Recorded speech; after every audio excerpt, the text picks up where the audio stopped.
আমার ছেলে যখন এসএসসি পরীক্ষা দিচ্ছিল, তখন আশেপাশে যেহেতু কারোর দিকে সে তাকায়নি, সে নিজের মতো করে নিজের খাতায় তার প্রশ্ন উত্তর করে আনসার করে সে জমা দিয়ে চলে এসেছে।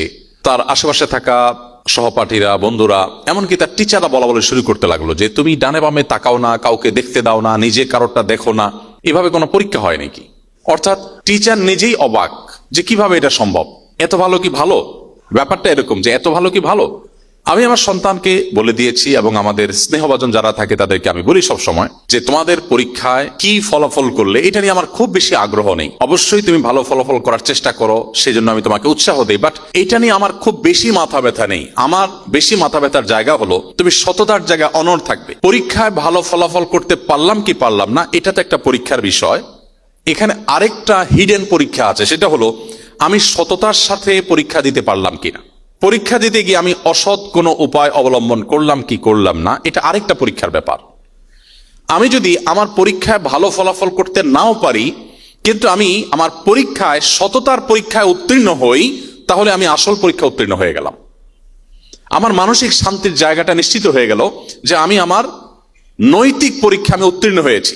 আমি এই কাগজে পরীক্ষা উত্তীর্ণ না হলেও আমার নীতির পরীক্ষা আমি উত্তীর্ণ। আমি নকল করিনি, আমি কারো সহযোগিতা নেইনি এবং অবৈধভাবে কাউকে সহযোগিতা করিনি। তো এই কথাগুলো এই জন্য বলা, আজকাল বেশিরভাগ বাবা মা, বেশিরভাগ অভিভাবক, বেশিরভাগ শিক্ষার্থী তাদের জীবনের লক্ষ্য নির্ধারণ করেন তারা ভালো একটা ক্যারিয়ার গড়বেন, ভালো একটা চাকরি পাবেন, ভালো একটা জায়গায় যাবেন, জাস্ট এইটুকু। অ্যাজ এ মুসলিম আমাদের দৃষ্টিভঙ্গি আরো গভীরে যাওয়ার কথা, আমাদের দৃষ্টিভঙ্গি আরো দূরে থাকার কথা।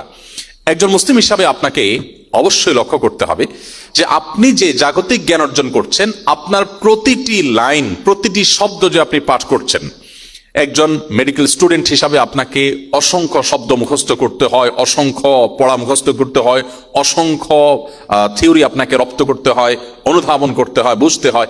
এই যে আপনার সময় ব্যয় হচ্ছে, এই সবটুকুন সময়কে পরিপূর্ণভাবে ইবাদতে আপনি রূপান্তর করতে পারেন, কনভার্ট করতে পারেন শুধুমাত্র আপনার উদ্দেশ্যটাকে পরিবর্তন করার মধ্য দিয়ে। যে আমি আমার এই জ্ঞান অর্জন করে টাকা পয়সা অর্জন হবে, সম্মান মর্যাদা অর্জন হয়তো হবে, আমি একটা ভালো জায়গায় হতে যেতে পারবো, বাট সেটা আমার মুখ্য উদ্দেশ্য না। আমার মুখ্য উদ্দেশ্য আল্লাহকে সন্তুষ্ট করা। আল্লাহকে সন্তুষ্ট করার যদি উদ্দেশ্য হয়, আল্লাহ না করুন আপনি খুব বড় ডাক্তার হতে পারলেন না, আপনি ভালো কোনো পজিশন হোল্ড করতে পারলেন না, আপনি ভালো কোনো জায়গায় যেতে পারলেন না, আপনার স্বপ্ন ছিল আপনি সারা দেশের মানুষের কল্যাণে, মুসলিম বিশ্বের মুখ উজ্জ্বল করবার জন্য, বিশ্ব মানবতার কল্যাণে আপনি বিরাট ভূমিকা রাখবেন, অনেক স্বপ্ন ছিল, বাট কিছুই করতে পারলেন না। কিন্তু যেহেতু আপনার উদ্দেশ্য ছিল আল্লাহকে খুশি করার জন্য এটি আপনি করবেন, ইসলাম বলে, নবী সাল্লাল্লাহু আলাইহি ওয়াসাল্লাম বলেছেন, মান হাম্মা বিহাসানাতিন ফালাম ইয়ামালহা, কেউ কোনো ভালো কাজ করবার প্রতিজ্ঞা করেছে, সে মানসিকভাবে প্রস্তুতি নিয়েছে যে সেটা করবে এবং আল্লাহর কাছ থেকে রিওয়ার্ড পাওয়ার আশায়, সওয়াব পাওয়ার আশাতে তিনি এটা করবেন, এটা নিয়ত করেছেন। তিনি যদি সেটা করতে নাও পারেন, আল্লাহ রাব্বুল আলামিন পরিপূর্ণ বিনিময় তাকে দিয়ে দিবেন। এজন্য ইমানদারের হারাবার কিছু নেই, কিন্তু উদ্দেশ্যটা হতে হবে আল্লাহর কাছ থেকে বিনিময় এবং সওয়াব লাভ করা। পার্থিব কোনো তুচ্ছ উদ্দেশ্যে ইমানদারের কোনো কাজ করা সাজে না। একজন ইমানবিহীন মানুষ, একজন অবিশ্বাসী মানুষ, তার দৃষ্টিভঙ্গি শুধু পার্থিব জগৎ পর্যন্তই সীমাবদ্ধ থাকে। একজন ইমানদার তিনি পার্থিব জগতের বাইরেও পারলৌকিক জগৎকেও তার দৃষ্টিভঙ্গি দৃষ্টি সীমানার মধ্যে রাখে। যার কারণে একজন ইমানদারের দৃষ্টিভঙ্গি আর একজন অবিশ্বাসী দৃষ্টিভঙ্গির মধ্যে আসমান জমিন পার্থক্য। একজন অবিশ্বাসী তার জীবনে কিছু যদি করতে না পারে তাহলে সে ডিপ্রেসড হয়ে যায়, কারণ তো আর পরকাল বলতে কোনো কিছু তার বিশ্বাস নেই, সে শেষ, কারণ সে যেটা করতে চেয়েছে সেটা হয়নি। বাট একজন ইমানদার, তার হারাবার কিছু নেই। আমি চেষ্টা করেছি ভালো কিছু করার, করতে পেরেছি আলহামদুলিল্লাহ, করতে পারি নাই তাতেও দুঃখের কিছু নেই। স্কুল লেভেলে অনেকে আছে, আপনাদের মধ্যে অনেকে থাকতে পারে, অনেক পড়াশোনা করে, অনেক চেষ্টা করে। কেন চেষ্টা করে? তাকে ভালো ফলাফল করতে হবে। ভালো ফলাফলের জন্য এত সিরিয়াস কেন? কারণ পাশের বাসার আন্টিকে দেখিয়ে দিতে হবে।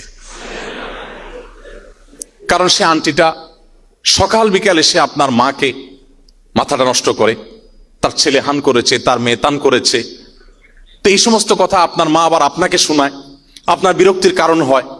আপনার এখন জেদ হয়েছে যে পাশের বাসার আন্টিকে দেখায় দিতে হবে। এখন আপনি ভালো পড়াশোনা করছেন, অনেক পরিশ্রম করছেন, অনেক মনোযোগ দিচ্ছেন, আপনাকে ভালো ফলাফল করতেই হবে, কারণ পাশে বাসা আন্টিকে দেখাতে হবে।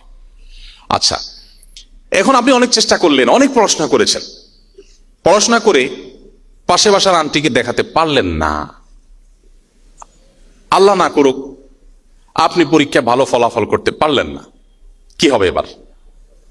ডিপ্রেশন ছাড়া আর কিছু আছে? কিচ্ছু নেই। আপনি এখন ভেঙে পড়বেন, ও স্যাড, কি হলো, আমি এখন বাসায় যাব কিভাবে, মায়ের কাছে মুখ দেখাবো কিভাবে, আমার মাই বা পাশাপাশি আন্টির কাছে মুখ দেখাবে কিভাবে, এই চিন্তা আপনি শেষ হয়ে যাবেন। প্রতি বছর আমাদের এসএসসি এবং এইচএসসি পরীক্ষার পর অনেক ছেলেমেয়েরা আত্মহরণের পথ বেছে নেয়। কারণ কি? একজন মুসলিম হিসাবে তার নীতিনৈতিক জায়গাটা, তার মোরাল জায়গাটা ক্লিয়ার না। সে কেন পড়ছে, সে কেন ভালো ফলাফল করার চেষ্টা করছে, এই প্রশ্নের সঠিক এবং সদুত্তর সে নিজেকে নিজে দিতে পারেনি। আপনার টার্গেট যখন হয় খুব তুচ্ছ, তখন তার ফলাফল হবে তুচ্ছ। আপনার টার্গেট যখন হবে অনেক দূরে, তখন তার ফলাফল হবে অনেক বড়। একজন মুসলিম, আপনি তো বিশ্বাস করেন পার্থিব জগৎ এটা খুবই সীমিত একটা জায়গা, এর বাইরে যে পারলৌকিক জীবন আসছে সেটা তো অসীম। অতএব আপনি যদি এই উদ্দেশ্যে পড়েন যে আল্লাহ, আমি ভালো ফলাফল করে, ভালো কলেজে চান্স পেয়ে, ভালো ইউনিভার্সিটিতে চান্স পেয়ে, ভালো চাকরি পেয়ে, ভালো চেয়ারে গিয়ে আমি সততার সাথে, নিষ্ঠার সাথে কাজ করব, মানুষ উপকার করব, অন্যায় অনাচারের বিরুদ্ধে রুখে দাঁড়াবো, আমার এই প্রিয় স্বদেশের মুখকে উজ্জ্বল করে আমি বিশ্ব দরবারে তুলে ধরবো, মুসলিম মিল্লাতের মুখকে উজ্জ্বল করব, বিশ্ব মানবতার কোন সংকট সমাধানে আমি ভূমিকা রাখবো, আমি নেতৃত্ব দিব, আমার যোগ্যতা দিয়ে, আমাদের স্কিল দিয়ে, আমার পড়াশোনা দিয়ে আমি সেখানে কিছু একটা ভূমিকা রাখবো। এটা আমার জীবনের স্বপ্নের জায়গা। আমার ভালো গাড়ি হলো কিনা, বাড়ি হলো কিনা, সম্মান হলো কিনা, পদ পদবি হলো কিনা, তার চেয়ে বড় চাওয়ার জায়গা হলো আমি আল্লাহকে খুশি করার জন্য আল্লাহর বান্দাদের সেবা দিতে পারলাম কিনা। এই উদ্দেশ্যে যদি আপনি পড়াশোনা করেন, ওই পাশাপাশি আন্টিকে দেখার উদ্দেশ্য যদি না থেকে আল্লাহকে দেখিয়ে আল্লাহর কাছ থেকে সওয়াব পাওয়ার আশায় যদি আপনি পড়েন, আল্লাহ না করুন আপনি যদি সেটা অ্যাচিভ করতে নাও পারেন, অ্যাজ এ মুসলিম আপনার বিশ্বাসের জায়গাটা ভেরি ক্লিয়ার থাকবে যে আল্লাহর কাছ থেকে আপনি সওয়াব কিন্তু নিশ্চয়ই পাচ্ছেন। তাহলে ইমানদারের ডিপ্রেসড হওয়ার কোনো সুযোগ আছে?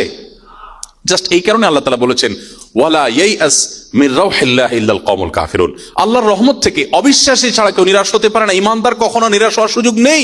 কেউ যদি আত্মহরণের পথ বেছে নেয়, কেউ যদি আত্মহত্যার পথে পা বাড়ায়, নিশ্চিত বুঝতে হবে তার ইমানের উইকনেস চরম পর্যায়ে আছে। সে মুসলমান হতে পারে না, নামে মুসলমান হতে পারে, সে পরিপূর্ণ মুসলমান হতে পারে না। কারণ মুসলমান বিশ্বাস করে দেয়ালে পিঠ থেকে যাওয়া বলতে কোনো কথা নেই।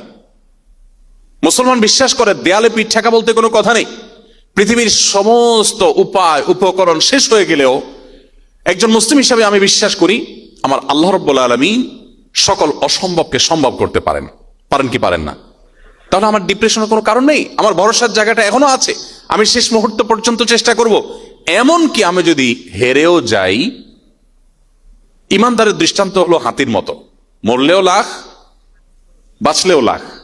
নবী করিম সাল্লাল্লাহু আলাইহি ওয়াসাল্লাম বলেছেন, আজাবান লি আমরিল মুমিন, ইমানদারের পুরো জীবনটাই অদ্ভুত। ইন্না আমরাহু কুল্লাহু খায়র, ইমানদারের সামগ্রিক জীবনের সবকিছুতেই কল্যাণ। ইন আসাবাহু খায়রুন শাকারা, ইমানদারের জীবনে সে যেটা চেয়েছে বেটা বলে হয়েছে, তখন সে আল্লাহকে শুকরিয়া জানায়, কৃতজ্ঞতা জানায়, থ্যাঙ্কস জানায়, এর বিনিময়ে সে তার আমলনামায় সওয়াব পায়। আবার ওয়াইন আসাবাহু শাররুন, ইমানদারের জীবনে যদি কোনো ক্ষয়ক্ষতি হয়, বিপদ আপদ হয়, তার যে লক্ষ্য ছিল সেখানে সে যদি যেতে না পারে, সবারা, সে সবর করে, ধৈর্য ধারণ করে, আল্লাহ সিদ্ধান্তকে তার জন্য কল্যাণকর মনে করে সে মেনে নেয়, ফাকানা খায়রাল্লাহ। তো সবর করার কারণে, ধৈর্য ধারণ করার কারণে তার অ্যাচিভমেন্ট হয়নি ঠিক আছে, কিন্তু এর বিনিময়ে তার জন্য জান্নাত ঠিকই হয়ে যায়। তাহলে ইমানদার হারাবার কিছু নেই। এই জন্য আপনাদের প্রতি আমার প্রথম আহ্বান হলো, বিশেষ করে আমি স্টুডেন্টদেরকে লক্ষ্য করে বলছি যে আপনারা যারা শিক্ষার্থী আছেন মেডিকেল কলেজের, আপনাদেরকে বলবো জীবনের শুরুতেই আপনি নিজের সঙ্গে নিজে বোঝাপড়াটাকে পরিষ্কার করে নেন যে আমি একজন চিকিৎসক হয়ে, একজন ডাক্তার হয়ে আমি আমার সাধ্য অনুযায়ী গরিব মানুষের মুখে, অভাবী মানুষের মুখে, দুস্থ মানুষের মুখে, রুগ্ন অসহায় রোগীদের মুখে আমি হাসি ফুটাবার জন্য আমার শেষটুকুন দিয়ে আমি চেষ্টা করে যাব।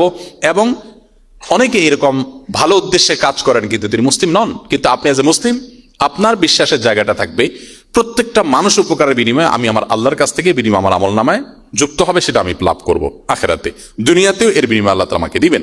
সো আমি আমার রবকে সন্তুষ্ট করতে চাই, আমি জান্নাত পেতে চাই, জান্নাতে অগ্রগামী থাকতে চাই।